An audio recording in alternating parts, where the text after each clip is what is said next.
Благодарам Ивана за најавата, како што и самата најави. Кажи не на насилството врз жените и девојчињата.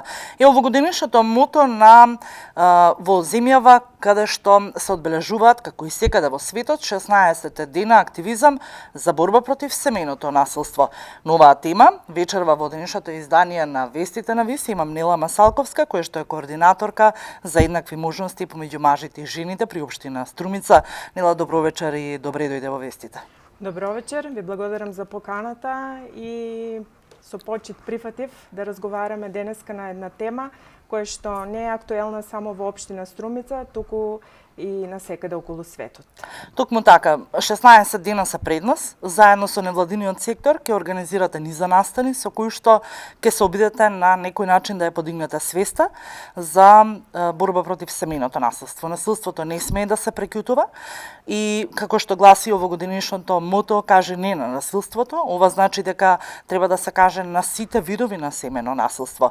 Вечерва имате и организирано настан, еве што туку и не почнал настанот, ние нема да те задржиме многу, за што станува збор вечерва. Каква е онаа порака која што вечерва заедно со невладиниот сектор ќе испратите кон сите жени, па и до општата популација? Токму така, денеска започнуваме токму пред споменикот Жена под маска во Струмица, со одбележување на 16 дена активизам за борба против семејно насилство.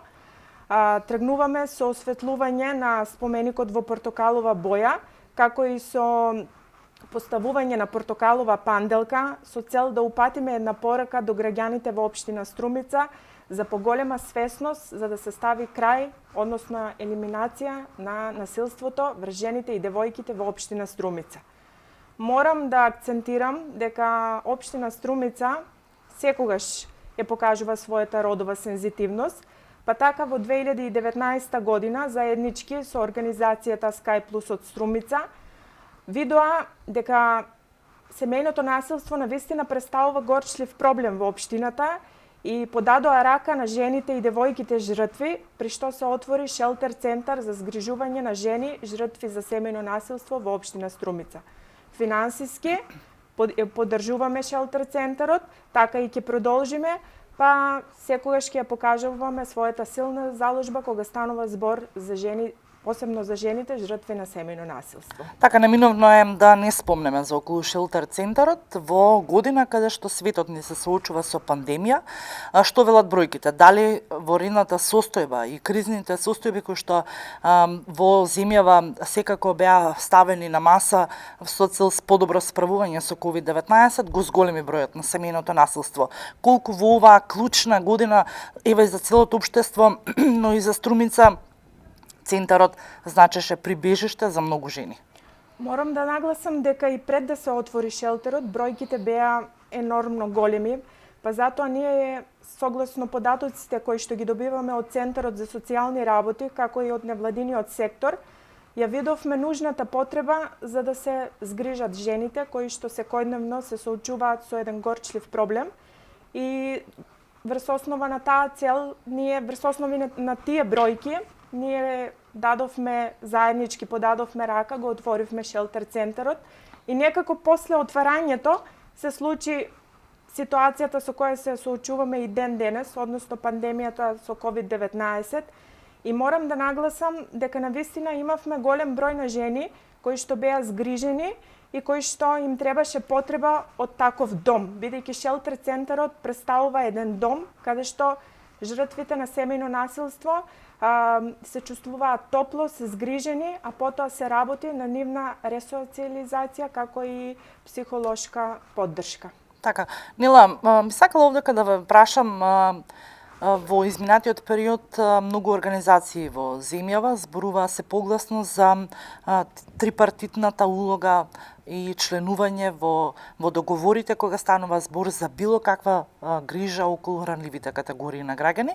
Таков пример е во текот на годината имавме можност да видиме дека Sky Plus заедно со општина Струмица, но и општествено одговорните компании одговараат со цел заеднички, затоа што всушност и ние сите живееме во оваа општина, да им се помогне на ранливите категории на граѓани. Колку сметате дека ова е клучен момент во решавање на проблемите со кои што се соочуваат, пак ќе нагласам, не само жртвите на семено насилство, туку сите категории на граѓани кои што се маргинализирани во општеството.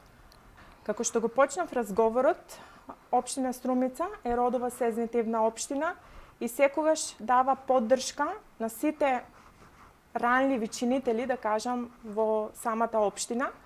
Можам да нагласам дека секое одделение кое што се занимава со својата проблематика си изготвува своји стратегии во кои што има активности за решавање на проблемите на ранливите категории на граѓаните.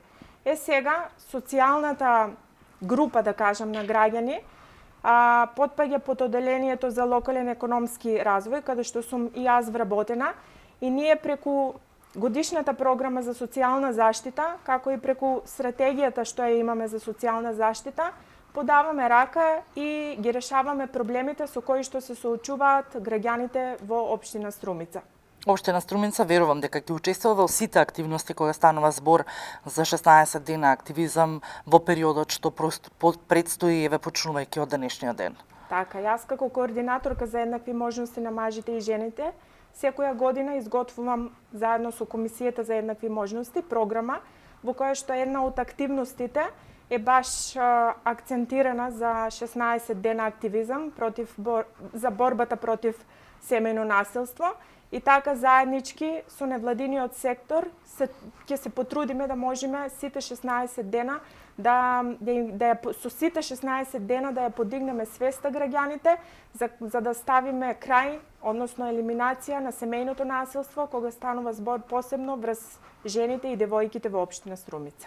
Масакова, јас ти благодарам што беше дел од денешното издание на вестите. 16 дена имаме пред нас, еве можеме да го искористиме медиумот, се со цел подигање токму на свеста за да се каже не, буквално, на насилството, на било кој вид на семено насилство. Ви благодарам за поканата и се надевам дека сите 16 дена ќе бидете со нас и ќе покажеме колку сме родово сензитивни. Ви благодарам уште еднаш.